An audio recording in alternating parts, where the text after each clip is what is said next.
लोग चल के नहीं जाते, लोग कैसे जाते हैं? दौड़ के जाते हैं। तो यहाँ पर मसीह जीवन एक दौड़ का जीवन है।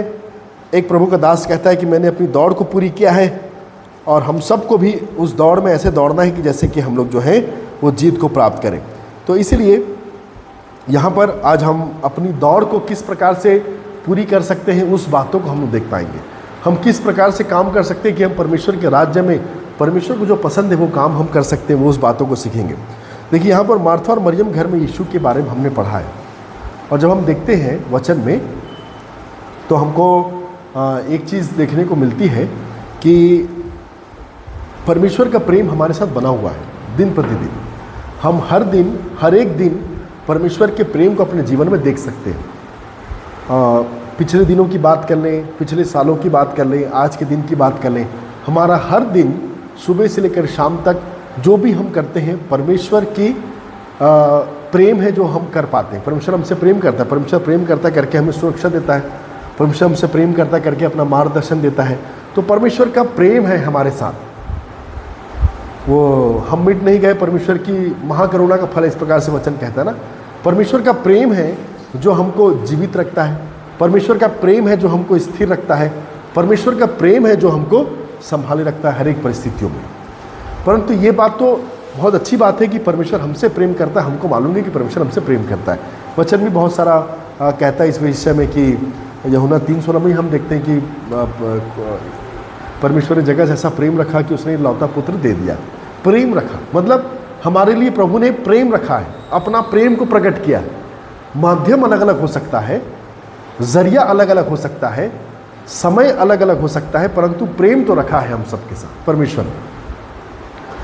परंतु दूसरा पार्ट ये है कि जो परमेश्वर हमसे इतना प्रेम करता है, क्या उस परमेश्वर को पता है कि हम भी आपसे या अपने परमेश्वर से उतना ही प्रेम करते हैं? ये दोनों अलग अलग बात है।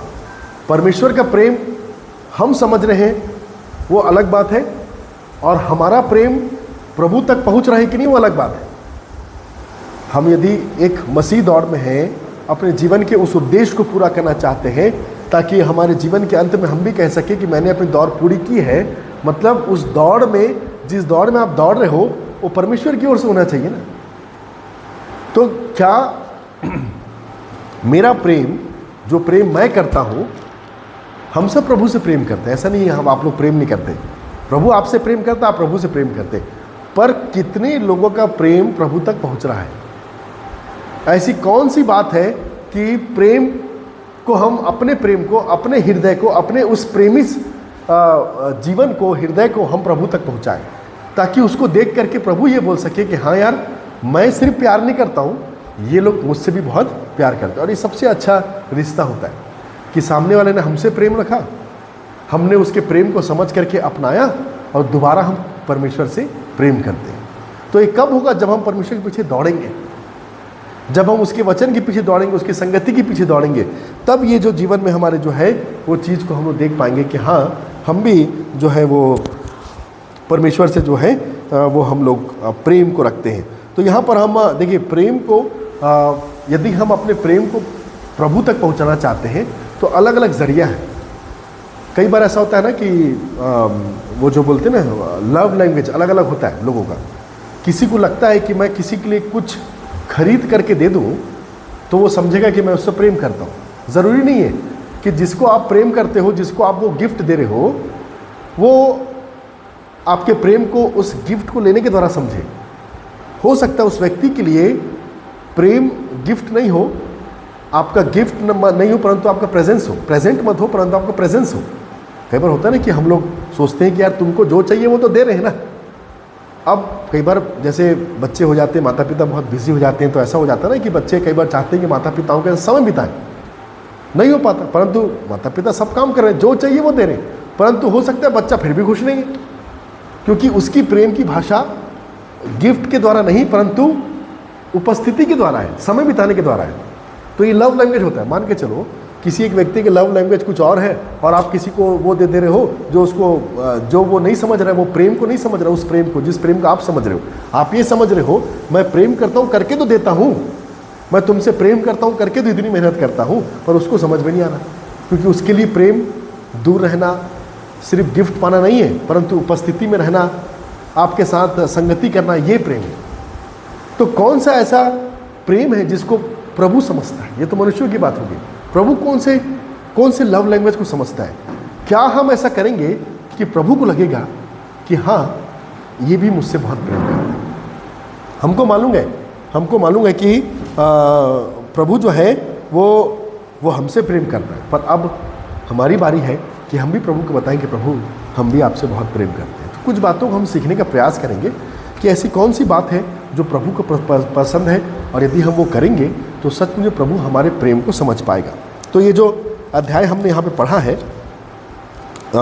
लूका रचित सुसमाचार, उसका अध्याय 10 पद यहाँ पर 38 से लेकर के 42 तक जो हमने पढ़ा है, यहाँ पर मार्था और मरियम के घर में यीशु, दो प्रकार के महिलाओं का वर्णन है, मार्था और मरियम। अब इन दोनों के जीवन में, इन दोनों के घर में प्रभु यीशु मसीह है। ऐसा नहीं एक के साथ है, दोनों के साथ है। इसीलिए लिखा है मार्था और मरियम के घर में यीशु। जब वे जा रहे थे तो वह एक गांव में गया और मार्था नामक एक स्त्री ने उसे अपने घर में उतारा। मतलब मार्था ने पहला काम सबसे अच्छा ये किया कि जा रहे थे, प्रभु यीशु मसीह को देखा और अपने घर में उतार लिया। मतलब अपने जीवन में, अगर हम इसको जीवन में देखें, भाई हम कहीं जा रहे थे, वो गीत गाते ना, भूले भटके थे हम, जाते तो जाते कहाँ, किसी ने बताया हमें कि यीशु मसीह है, तो हमने यीशु मसीह को देखा, यीशु मसीह को जाना, उसके प्रेम को जाना, और जब वो हम जान गए तो उसको अपने जीवन में हम ले आए, अपने घर में ले आए, अपने परिवार में ले आए कि प्रभु, हम मसीह परिवार हैं, मसीह लोग हैं, हमारा घराना मसीह है, हमारी कलीसिया में ले आए। इस प्रकार से वो भी क्या करती है, गांव में गया और मार्था नामक एक स्त्री ने उसे अपने घर में उतारा, बुलाया। कितनी अच्छी बात है, मार्था ने पहला पहल किया। मार्था का जो काम है वो हम सबके जीवन में होना चाहिए कि हम अपने प्रेम को प्रकट करने के लिए सबसे पहले तो स्थान कहाँ दें, अपने घर में दें, अपने परिवार में दें, अपनी कलीसिया में, जहाँ भी हमको अवसर मिले प्रभु को स्थान देने का मत चुके। परंतु दूसरा जो देखिए, मार्था ने उसको उतारा, और दूसरा जो बहन है उसके बारे में बताया गया, मरियम नामक उसकी एक बहन थी, वह प्रभु के चरणों में बैठकर उसके वचन सुनती थी। एक ने घर में उतारा है, दूसरा क्या कर रही है, वचन सुन रही है। हालांकि दोनों के जीवन में प्रभु यीशु मसीह है। देखिए कि कैसे अलग अलग प्रतिक्रिया है। जरूरी नहीं है कि प्रभु यीशु मसीह जीवन में जिसके है सेम प्रतिक्रिया सबको दिखाए, पर हम उस प्रतिक्रिया की बात कर रहे हैं, उस एक्शन की बात कर रहे हैं जो प्रभु को पसंद है। मैं प्रभु को अपने घर में बुला लूं और वो ना करूं जो प्रभु को पसंद है, परंतु मैं अपने मन का करूं, तो अच्छा लगेगा क्या प्रभु को? आप मान के चलो, आप किसी को बुलाए हो अपने घर में और वो काम करो जो उसको नहीं पसंद, वो खाना बनाओ जो उसको नहीं पसंद, कैसे लगेगा उसको? यार, ये मुझको प्रेम दिखाने के लिए बुलाया है कि मेरा निरादर करने के लिए बुलाया है? जब भी हम किसी को बुलाते हैं अपने घर में, अपने जीवन में, तो क्यों बुलाते हैं? क्योंकि हम उसका आदर करना चाहते हैं। बेइज्जती करने के लिए कोई अपने घर में बुलाता है क्या? क्या आप मेरे घर में आओ, अच्छे से बेइज्जती करूंगा, ऐसा कोई नहीं करता। प्रेम को दिखाने के लिए बुलाते हैं कि हम आपसे बहुत प्रेम करते हैं, एक काम करिए, मेरे जीवन में एक अच्छा समय है, धन्यवाद का समय है, गवाही का समय है, आप आइए, मेरे घर में आइए। प्रेम से बुलाते हैं, घर में बुला के कोई बेइज्जती नहीं करता किसी की। यहाँ पर हम वो सीख रहे हैं कि दोनों के जीवन में, दोनों के घर में प्रभु यीशु मसीह है। मरियम और मार्था, एक ने तो सर्वोत्तम काम किया, बुलाया उसी ने, परंतु उसकी बहन थी उसी घर में जिसमें यीशु आया था, वो दोनों का घर था, वहां पर एक जो है बैठी है। और उसके बाद लिखा, परंतु मार्था सेवा करते। अब देखिए, उस समय ना, जब भी आप किसी को अपने घर में बुलाओ तो महिलाओं की ये बड़ी जिम्मेदारी हुआ करती थी उस समय से कि हर एक प्रकार की पहुनाई और हर एक प्रकार का अरेंजमेंट, भोजन संबंधित, पहुनाई से संबंधित, वो जो है वो एक महिला को करना था। एक मतलब महिलाओं की जिम्मेदारी हुआ करती थी। आज भी है, आज भी हमारे महिला बहनें जो है वो बहुत कुछ करती हैं, परंतु ऐसा है कि आज पुरुष लोग भी मदद कर देते हैं। जैसे बाहर का कुछ काम है, मार्केट वार्केट जाना है, कर लेते हैं वो लोग, पर उस समय सब कुछ किसको करना था? महिलाओं का। तो उस समय ज़्यादा पुरुष लोगों के रोल नहीं हुआ करता था, ये जिम्मेदारी हुआ करती थी कि अच्छी पहुनाई करने के लिए ये महिलाओं की जिम्मेदारी है। पुरुष लोग बैठ करके बस देखते थे कि हाँ सब चीज़ ठीक ठाक है कि नहीं है। तो ये बड़ी जिम्मेदारी हुआ करती थी। और यहाँ पर लिखा है परंतु मार्था जो है वो सेवा, मतलब एक प्रकार से सेवा कर रही थी। किसकी सेवा? किसकी सेवा कर रही होगी? जो उसे घर में आए। घर में कौन आए? घर में कौन आए? प्रभु यीशु मसीह आए। मतलब हम ये कह सकते हैं कि मार्था प्रभु यीशु मसीह की सेवा प्रभु यीशु मसीह के लिए कर रही थी। अब भाई प्रभु यीशु मसीह घर में आए हैं तो सेवा टहल तो करनी पड़ेगी क्या? तो वो सेवा कर रही थी प्रभु की, प्रभु के लिए सेवा कर रही थी, प्रभु के लिए काम कर रही थी। गलत काम नहीं कर रही थी किसी और के लिए। प्रभु को यहाँ बैठा करके कहीं और जा करके काम नहीं कर रही थी। अपना प्रभु आप बैठिए, मेरे पास अभी टाइम नहीं है, मेरे पास कुछ काम है, मैं काम कर लेती हूँ फिर आपसे बात करता हूँ, ऐसा वाला सिनेरियो नहीं है। प्रभु आया घर में, मार्था उसको बुलाई है, परंतु मार्था सेवा करने में व्यस्त है। किस में व्यस्त है? बिजी है। और आज शैतान जो है हम सब के जीवन में जो प्रभु से दूर रखने का एक तरीका ढूंढ लिया है वो है बिजीनेस, व्यस्त जीवन। प्रभु है घर में, कोई चिंता नहीं है, व्यस्त है, पर हम लोग बहुत व्यस्त हैं। इसमें लिखा हुआ है सेवा करते करते घबरा गई और उसके पास आकर कहने लगी। और उसके बाद वो इस प्रकार से प्रभु यीशु मसीह भी कहता है, प्रभु ने उसको उत्तर दिया। देखिए 41 में लिखा हुआ है, हे मार्था मार्था, हे मार्था तू बहुत सी बातों की चिंता करती है और घबराती है। तो यहाँ पर शैतान को मालूम है कि हम मसीह लोग हैं, प्रभु के प्रेम को जानते हैं और ये भी जानते हैं कि शैतान हमारा कोई फ़ायदा नहीं कर सकता, ये भी मालूम हमको। तो हम उससे दूर ही रहेंगे, उसको सब मालूम है। तो उसने क्या तरीका ढूंढ लिया कि चलो ठीक है, तुम मुझको पसंद नहीं करते क्योंकि मैं तुम्हारा बुरा करूंगा, ऐसा तुम उनको मालूम, हमको मालूम है ना जी। शैतान बुरा आदमी बताने की जरूरत है क्या? बताओ नहीं, वो तो है ही, उसका नाम से ही समझ में आ रहा है शैतान शैतानी करने वाला वही है। परंतु प्रभु प्रेम करता है, मसीहों को मालूम है। प्रभु दया है, अनुग्रहकारी है, प्रभु प्रेम करने वाला है, सुरक्षा देने वाला, सबको मालूम। हमने उसको घर में ले आए, अपने घर में बैठा लिए, शैतान से दूर है हम लोग। अब शैतान क्या करता है? ठीक है भैया, प्रभु तुम्हारे घर में है, परंतु मैं तुमको ऐसा व्यस्त करूंगा कि तुम्हारे घर में, तुम्हारे पास में बैठा होने के बावजूद भी तुम प्रभु के लिए समय नहीं दे पाओगे। आज हम लोग इतना व्यस्त हैं दुनिया में, दुनियादारी में, कि प्रभु हमारे जीवन में तो है, हमारे घर में है, परंतु फिर भी हम उसको समय नहीं दे पा रहे। ये दुखद घटना है।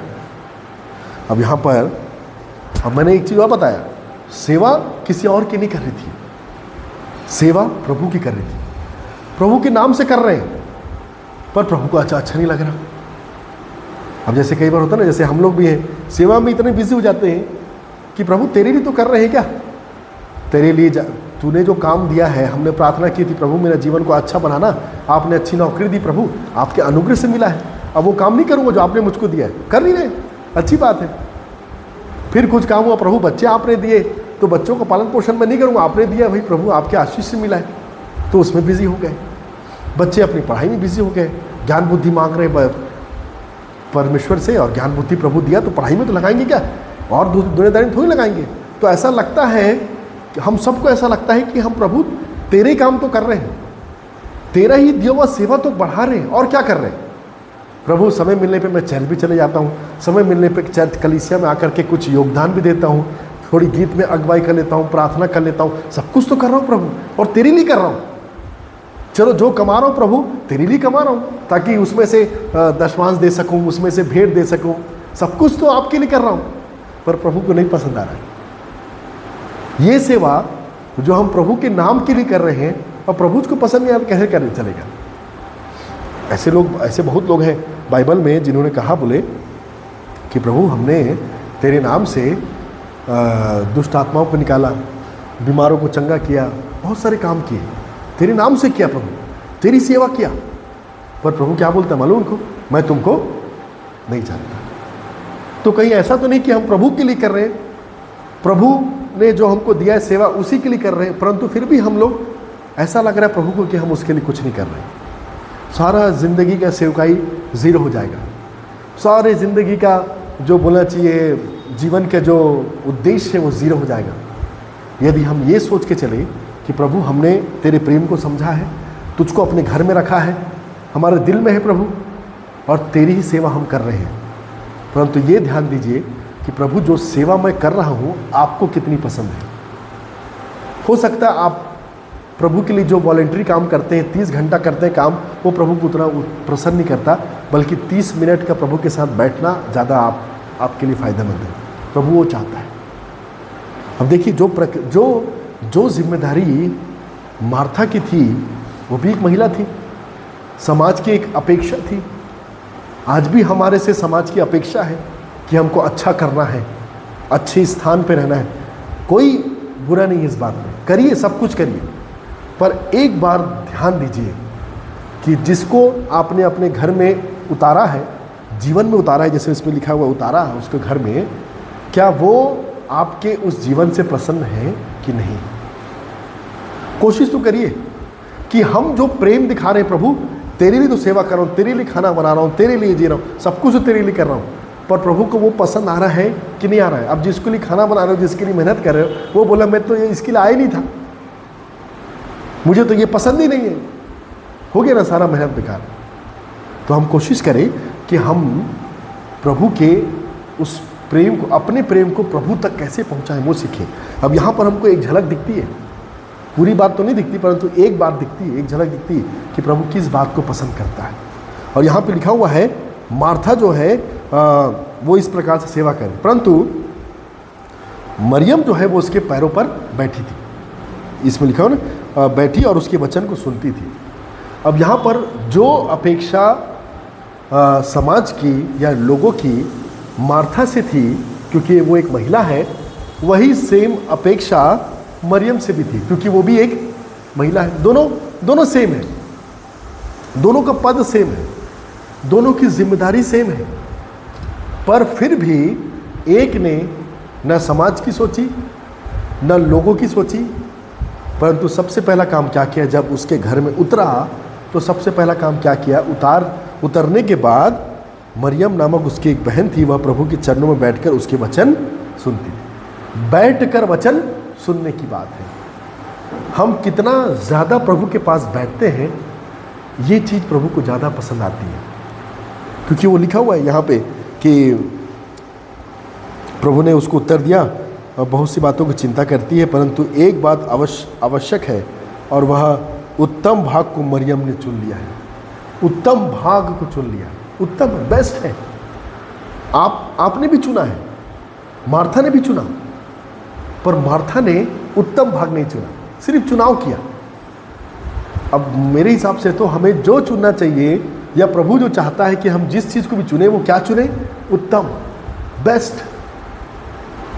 हम बेस्ट क्यों नहीं चुन रहे? हम सिर्फ गुड में क्यों अटके हुए? गुड के बाद बेटर, बेटर के बाद बेस्ट होता है।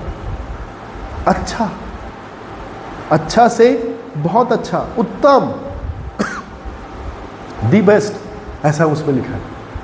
उत्तम भाग को चुन लिया है। चुनाव हमारा है, प्रभु ने चुन के नहीं दिया।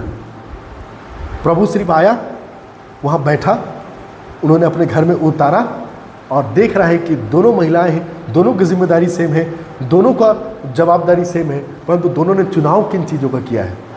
मार्था ने उस चीज़ को चुना है जो चीज़ को चुन करके वो थोड़ी देर में थक जाती, घबरा जाती, परेशान हो जाती, और मरियम ने उस बात को चुना है जो प्रभु बोलता है कि ये उत्तम भाग को चुना है, इसने उसी ने चुना है, और कोई उससे छीन नहीं सकता। इस प्रकार से तो हमेशा ध्यान रखें प्रियो कि हमारा जीवन इस प्रकार का जीवन हो जो मरियम ने किया। अपने जीवन में प्रभु को उतारने के बाद संगति में बैठना, प्रभु के साथ वचन की संगति में चलना, उससे सुनना, ताकि सुन करके चल सके। इस प्रकार से उसका जीवन। दूसरा जो बात यहाँ पर देखते हैं, चलिए मार्था ने उस घर में उतारा, मरियम बैठी थी, परंतु इस पूरे वचन में, इस पूरे जो हमने पढ़ा है 38 से लेकर के 42 तक में, इस पूरे अध्याय में हमको एक बात देखने को मिलता है कि मार्था प्रभु के पास कब आई। ऐसा नहीं है प्रभु के पास आई नहीं, वो सुबह से शाम तक प्रभु बैठे थे आई नहीं, ऐसा नहीं है। वो बिजी रही, ऐसा नहीं है। एक बार आई प्रभु के पास। तो कब आती है वो? देखिए 38 से लेकर के जो 42 पद है ना, उसमें मार्था एक समय के बाद प्रभु के पास आती है एक प्रार्थना निवेदन को लेकर के, ठीक है। और यहाँ पे लिखा हुआ है 40 पद में, परंतु मार्था सेवा करते करते घबरा गई। वो सेवा कर रही थी, थोड़ा घबरा गई और उसके पास आकर कहने लगी, हे प्रभु। मतलब किसके पास आई वो? प्रभु के पास। मतलब मार्था के जीवन में भी एक समय ऐसा आया कि वो प्रभु के पास आई। ऐसा लगता है कि यहाँ पर थोड़ा अब उसका उद्देश्य ठीक होने लगा, ऐसा लग रहा है। आई प्रभु के पास। कई बार हम भी बहुत व्यस्त रहते हैं, प्रभु के लिए समय नहीं देते, परंतु जरूरी है कि कभी ना कभी तो हम प्रभु के पास आते हैं, क्योंकि हमने उसको अपने घर में, अपने जीवन में उतारा है, रखा है। तो कभी ना कभी प्रभु के पास आते हैं। और यहाँ पर भी मार्था जो है वो कब आई? जब वो सेवा करते करते घबरा गई। कब आई? जब घबराई, सेवा करते करते डर गई, कुछ परेशानी आई, कुछ तकलीफ आई, तब प्रभु यीशु मसीह के पास आई। क्या ये जीवन अच्छा है? क्या ऐसा आना प्रभु के पास अच्छा है कि जब परेशानी हो तभी जाएंगे भैया? जब कुछ घबराहट हो जाए, तकलीफ हो जाए, तभी कहाँ जाएंगे? प्रभु के पास जाएंगे। प्रभु वहाँ बैठा है, आपने जीवन में उतारा है, पर तभी आपको प्रभु की याद आ रही है जब आपके जीवन में, आपके परिस्थितियों में घबराहट है, परेशानी है, डर है, किसी बात की चिंता है। तो क्या मन में आया उसके? घबरा गई और उसके पास आकर कहने लगी, हे प्रभु, क्या तुझे कुछ भी चिंता नहीं कि मेरी बहन मुझे सेवा करने के लिए अकेले छोड़ दी है? हम कब प्रभु के पास जाते हैं और प्रभु कौन से आने को अप्रिशिएट करता है? कई बार हम बोलते हैं प्रभु हम तुझसे दुआ करने, तो दुआ करने बैठते हैं, प्रभु इतना दुआ कर रहे हैं, हमारी प्रार्थना क्यों नहीं पूरी हो रही? प्रभु हमारी प्रार्थना क्यों नहीं सुन रही? यहाँ जो प्रार्थना का निवेदन लेके आई थी ना मार्था, उसकी प्रार्थना का निवेदन प्रभु नहीं सुना। मतलब सुना जरूर, परंतु उसको स्वीकार नहीं किया, रिजेक्ट कर दिया। वो क्या बोलने आई थी? क्या तुझे जरा भी चिंता नहीं, मैं अकेली कर रही हूँ, बोल उसको मेरी सहायता करे। बोला क्या प्रभु? हमारी कई प्रार्थनाओं को प्रभु सुनता तो है, परंतु क्योंकि हमारा तरीका प्रभु के पास आने का उद्देश्य सही नहीं होता ना, प्रभु हमारी प्रार्थनाओं को उस हिसाब से पूरा नहीं करता जैसा आप चाहते हैं। पूरा तो करेगा, पर अपने हिसाब से। तो क्या हम ऐसा काम करें क्या कि हम प्रभु के पास जाएं, प्रार्थना कर रहे हैं, बड़े विश्वास से कर रहे हैं, बड़े विश्वास के साथ आई होगी, परंतु जो समय चुनी ना कि जब सब कुछ ठीक था तब नहीं आई, जब थोड़ा घबराने लगी, परेशान होने लगी, जिम्मेदारियों का दबाव बढ़ने लगा जीवन में, विचलित हो गई, तब प्रभु के पास आई। प्रभु उसकी प्रार्थना को उत्तर नहीं दिया, वो उत्तर नहीं दिया जो वो चाहती, दूसरा उत्तर दिया। बोले कि उसने धन्य भाग छोड़ लिया, कोई नहीं छीन सकता, तेरी प्रार्थना निवेदन यहाँ पूरा नहीं होगा। नहीं छीन सकते उससे वो भाग, उत्तम भाग। तो कई बार प्रभु हमारी प्रार्थनाओं को सुनने के बाद भी वो चाहकर भी हमें उत्तर नहीं दे पाता हमारे हिसाब से, क्योंकि हमारे मांगने का तरीका, हमारा उद्देश्य, हम क्या सोच के प्रभु के पास आए कि प्रभु तकलीफ है तभी तेरे पास आऊँगा, तकलीफ नहीं है तो नहीं आऊँगा प्रभु। अभी तक नहीं दिख रही थी।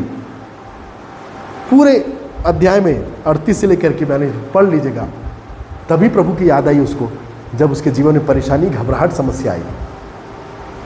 कितना गलत बात है कि प्रभु को ये लगे कि जब मेरी आवश्यकता पड़े मुझे इस्तेमाल करने के लिए आ गए, जब मेरी आवश्यकता नहीं थी तो मेरी याद नहीं आ रही थी। अब परेशानी आ गई है, जिम्मेदारी बढ़ गई है, समस्या जीवन में बढ़ गई है, तो मेरे पास आ गए ताकि मुझे इस्तेमाल कर सके। अच्छा बात नहीं है कि प्रभु हमारे लिए ये सोचे। अच्छा, और उसके बाद दूसरी बात जो मुझको देखने को मिलती इसमें, चलिए वो आई तो आई प्रभु के पास, प्रार्थना निवेदन लेके भी आई, और प्रार्थना निवेदन में ये प्रार्थना नहीं कर रही है। मुझको लगता है यदि वो ये प्रार्थना करती तो प्रभु सुन भी लेता, मतलब उसको स्वीकार कर लेता। यदि वो ये प्रार्थना करती कि प्रभु मैं घबरा गई हूँ, बहुत सारा काम मेरे पास हो गया, मेरे को चिंता लग रहा है प्रभु, मैं नहीं कर पाऊंगी अकेला, ऐसा मुझको महसूस हो रहा है, मैं अपने आप को कम महसूस कर रही हूँ, कमज़ोर महसूस कर रही हूँ, प्रभु आप मेरी सहायता करिए। अगर ऐसा बोल देती तो शायद बात कुछ। अभी ये क्या बोल रही है? मेरी ये बोल रही है, क्या तुझे चिंता नहीं कि मेरी बहन ने मुझे सेवा करने के लिए अकेली छोड़ दिया है, इसलिए उसे कहे कि मेरी सहायता करे। मतलब प्रभु को ये बता रही है कि मैं किसकी सहायता अपने जीवन में चाहती हूँ। आप समझ रहे हैं? इनडायरेक्टली प्रभु के पास आई है, प्रार्थना कर रही है, और प्रार्थना में क्या बोल रही है कि मैं उस व्यक्ति की, उस मनुष्य की सहायता चाहती हूँ ताकि अपने जिम्मेदारी को पूरा कर सकूँ। बजाय इसके यदि वो ये बोल देती ना कि प्रभु मेरे जीवन में बड़ी समस्या परेशानी आ गई है, जो जिम्मेदारी मैंने ली है शायद मैं अकेले पूरी ना कर पाऊंगी, प्रभु मेरी मदद करें, बात कुछ और हो जाती है। हम लोग भी ऐसी करते हैं, प्रभु मेरा काम है, मेरे जीवन में समस्या परेशानी है, प्रभु उस व्यक्ति के मन को आप बोलिए ना कि वो करे, मेरा काम रुका है, प्रभु से करें। प्रभु को बोलिए कि प्रभु हम आपके बच्चे हैं, हम आपके लोग हैं, प्रभु आप मेरी मदद करिए, सहायता करिए। यदि हम प्रभु को पाल लिए ना तो सब कुछ पालेंगे, पर प्रभु से सब कुछ पा लिए ना तो भी प्रभु को नहीं पा पाएंगे। आप समझ रहे? दोनों में फर्क है। प्रभु को पाना भले कुछ मत हो पर फिर भी सब कुछ पा लेंगे, पर प्रभु के पास जाकर के भले सब कुछ हो जाए फिर भी प्रभु को नहीं पा पाएंगे। ये ऐसा है हमारा जीवन। इस वचन को देखने के द्वारा इतनी सारी बातें हमको सीखने को मिलती हैं। कैसा हम लोग कर रहे हैं? एक तो प्रभु के पास तब आ रहे हैं जब हमको जरूरत पड़ी, तब जब हम परेशान हुए तब, और दूसरी बात प्रार्थना में ये क्या कह रहे हैं कि प्रभु उस व्यक्ति को कहे कि मेरी सहायता करे। अभी भी भरोसा किस पर है? किसी व्यक्ति पर है। अरे कब तक कोई साथ देगा आपका? उसी को आके बोल देती, प्रभु आप मेरी सहायता करिए, प्रभु मेरी मदद करिए, प्रभु आप कुछ तो उपाय निकालिए। तो मुझको लगता है प्रभु का उत्तर थोड़ा अलग होता है। मैं बस ये कह रहा हूँ कि हमें अपना विश्वास प्रभु पर रखना है। प्रभु अपने लोगों के द्वारा ही मदद करता है, ऐसा नहीं है, परंतु आप मत चुनिए कि प्रभु ने किसको आपकी मदद के लिए चुना है, किसको आपके लिए चुना है। आप प्रभु को बोलिए, प्रभु मेरे जीवन की ये समस्या परेशानी है, आप मदद करें, सहायता करें, प्रभु इंतजाम करेगा। अब वो किसको इंतजाम करेगा, वो मरियम है कि नहीं, वो आपका काम नहीं है। नहीं, प्रभु यही मिलेगा तब तो मैं काम करूँ, दूसरा नहीं चाहिए, वैसा नहीं। प्रभु की मर्जी में जो होगा आपके जीवन में वो काम करेगा। तो यहाँ पर हमको ये देखने को मिलता है कि किस प्रकार से वो जो है प्रार्थना में मांग करती है, और वहाँ पर जो है अकेली हो गई है, घबरा रही है, परेशान है, और यहाँ पर प्रभु ने उसे उत्तर दिया, मार्था हे मार्था, तू बहुत सी बातों की चिंता करती है और घबराती है। बहुत सी, 2 बार प्रभु ने उसको बोला, मार्था हे मार्था। किसी को 2 बार क्यों बोलना पड़ता है? ताकि उसका ध्यान अपनी ओर खींचे। सुन मेरी बात, बोलता है। उत्तर में क्या कहा? तू बहुत सी बातों की चिंता करती है और घबराती है,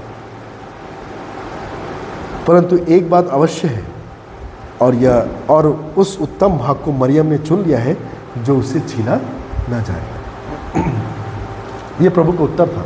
2 बार उसके नाम को बुलाया। हम 2 या 3 बार किसी के नाम को क्यों बुलाते हैं? क्योंकि हमको मालूम है कि पहले बार में उसका ध्यान हमारी तरफ नहीं है। प्रभु पुकार रहा है, 2 बार पुकार रहा है, उसके बाद उसका ध्यान आ रहा है, और प्रभु उसको स्पष्ट बोल दिया कि तू बहुत सी बातों की चिंता करती।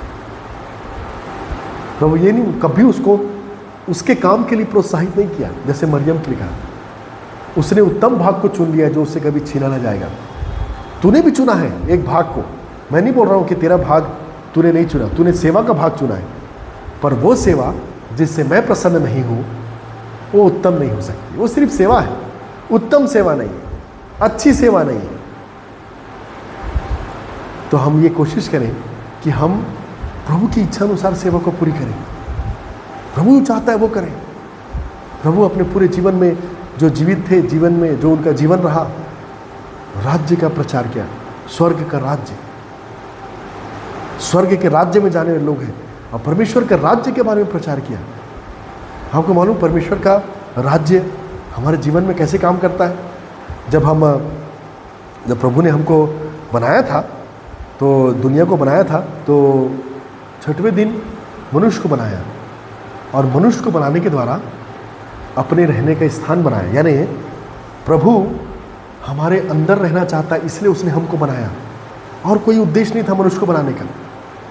प्रभु चाहता है कि वो स्वयं हमारे अंदर रहे, इसलिए उसने हमको छठवें दिन बनाया, ताकि मनुष्य दुनिया में रहे और दुनिया में मनुष्य के अंदर कौन रहे? मैं रहूं, मेरा राज्य रहे, मेरे अनुसार काम करे। किसी का राज्य यदि मेरे ऊपर होगा तो मैं क्यों दूसरा काम करूँ? तो परमेश्वर चाहता था कि मेरे अंदर रह करके वो अपने राज्य को पूरा करे। फिर हमने पाप किया, वो राज्य चला गया, हमने परमेश्वर को अपने घर में से, उसके घर में से निकाल दिया। ये परमेश्वर का घर है। बाइबल कहती है तुम्हारा देह पवित्र आत्मा का मंदिर, परमेश्वर घर है ये। हमने पाप करके परमेश्वर को अपने घर से निकाल दिया। फिर प्रभु यीशु मसीह आए, उन्होंने फिर वो सेवा दी, फिर लोगों को समझाया कि परमेश्वर का राज्य को आने दो, परमेश्वर का राज्य ऐसा है, उस मनुष्य के समान है, ऐसा सिखाया दृष्टांतों में। क्यों? क्योंकि वो चाहता था कि जिसको पाप करके तुमने अपने घर से बाहर निकाला है, अंदर आने का एक मौका और दे रहा हूं। और फिर प्रभु यीशु मसीह मरे, तो सबसे पहला काम क्या हुआ? वो जो चादर था, वो जो पर्दा था, वो फट गया। और उसके बाद उस फटने का मतलब क्या था? कि परमेश्वर अपने लोगों को आने देना चाहता था अपने भीतर। उसके पहले कोई नहीं जा सकता था परमेश्वर के करीब। परमेश्वर ने वो रिश्ता फिर स्थापित किया कि अब कोई पर्दा नहीं हमारे बीच में, सब कुछ फट गया। अब तुम मेरे पास आओ, अपने पापों का अंगीकार करो और क्षमा मांगो। तो जैसे हम लोग अपने पापों का अंगीकार करते हैं, क्षमा मांगते हैं, बपतिस्मा लेते हैं, तो प्रभु हमारे अंदर पुनः आता है और उसका राज्य क्या होता है? स्थापित होता है। हम ही लोग तो हैं जो उसके राज्य हैं, इस दुनिया में भी और उधर स्वर्ग में तो जगह है ही। जो लोग उसके वचन पे बने रहेंगे, जो उसके राज्य के लिए काम करेंगे, परमेश्वर उन्हीं के लिए तो जगह तैयार कर रहा है। तो कोशिश तो करें कि परमेश्वर का वो काम हमारे जीवन में पूरी, बाकियों के जीवन में नहीं कह सकते, पर अपने जीवन में, मेरे जीवन में तो पूरा हो। तो ये वचन जो है हमको सिखाता है कि किस प्रकार से घर में ठहराई है, उतारी है, और उसके बाद घर में आने के बाद अपने काम में व्यस्त है। परंतु दूसरी प्रतिक्रिया में हम देखते हैं मरियम की, वो उसके चरणों में बैठी हुई है। फिर उसके बाद हम देखते हैं कि मार्था आती ज़रूर है, परंतु सिर्फ मुसीबत के समय आती है। फिर हम देखते हैं कि मुसीबत के समय आना ठीक नहीं, और आती तो आती है, परंतु अपनी प्रार्थना रिक्वेस्ट को ऐसा रखती है जैसा कि प्रभु मैं जो चाहती हूँ तू वो कर, वैसा वाला अच्छा नहीं। प्रभु बोल देता है उत्तम भाग को तो मरियम ने चुना है, वो उत्तम भाग है, तूने जो चुना है। उसको बाइबल सेवा करके उसको शब्द को वहाँ लिखा है, सेवा कर रही थी। तूने जो चुना है वो भले सेवा है, पर उत्तम नहीं है। उत्तम भाग तो ये है कि मेरे चरणों में बैठी है और मेरे वचन से सुनती है। ये हमारा जीवन होना चाहिए, ये हमारा उद्देश्य होना चाहिए। जितना हम सुनेंगे उतना परमेश्वर के राज्य में हम लोग आगे बढ़ेंगे। परमेश्वर इस वचन के द्वारा आप सबों को आशीष दे। आइए हम प्रार्थना करें। परमेश्वर पिता, हम धन्यवाद देते हैं प्रभु जी आज के सुंदर दिन के लिए, जिसमें हमने प्रभु जी आराधना के समय में हम आए, और प्रभु जी स्तुति आराधना के द्वारा, गीतों के द्वारा हमने स्तुति आराधना की प्रभु जी, और वचन की संगति में भी प्रभु जी हमने थोड़े समय को बिताया। धन्यवाद देते प्रभु जी कि जो वचन आज आपने हम सबों के लिए रखा था प्रभु जी, उस वचन को बांटने में आपने मदद और सहायता करी, उस वचन से सीखने में आपने हम सबों की मदद और सहायता करी। दुआ करते प्रभु कि ये वचन जो आज हमने सीखा है, समझा है, ग्रहण किया है, हमारे साथ बना रहे, और हम भी प्रभु जी आप जो चाहते हैं, हम अपने प्रेम को प्रकट करने के लिए वो काम करें जो आप चाहते हैं प्रभु। यही हमारी दुआ प्रभु जी। हम आपसे प्रेम करते हैं प्रभु, यहाँ बैठा प्रत्येक व्यक्ति आपसे बड़ा प्रेम करता है, परंतु प्रभु जी शायद हम अपने प्रेम को सही रीति से प्रकट नहीं कर पाते हैं प्रभु। दुआ करते परमेश्वर पिता कि हम आपको जो पसंद है, आपको जो अच्छा लगता है प्रभु, वो काम करें, ताकि हमारा प्रेम आप तक पहुँचे और आपको लगे प्रभु कि हम भी आपसे बहुत प्रेम करने वाले लोग हैं। धन्यवाद देते प्रभु जी इस वचन के लिए, और दुआ करते प्रभु ये वचन बना रहने वाला हो सके हमारे जीवन में, और इसकी आशीषें हमारे जीवन में बनी रहने वाली हो सके। धन्यवाद के साथ इस प्रार्थना को, आगे की आराधना को आपके सामर्थ्य हाथों में सौंपते हैं, और विनती प्रभु यीशु नाम से मांगते सुन ग्रहण करें।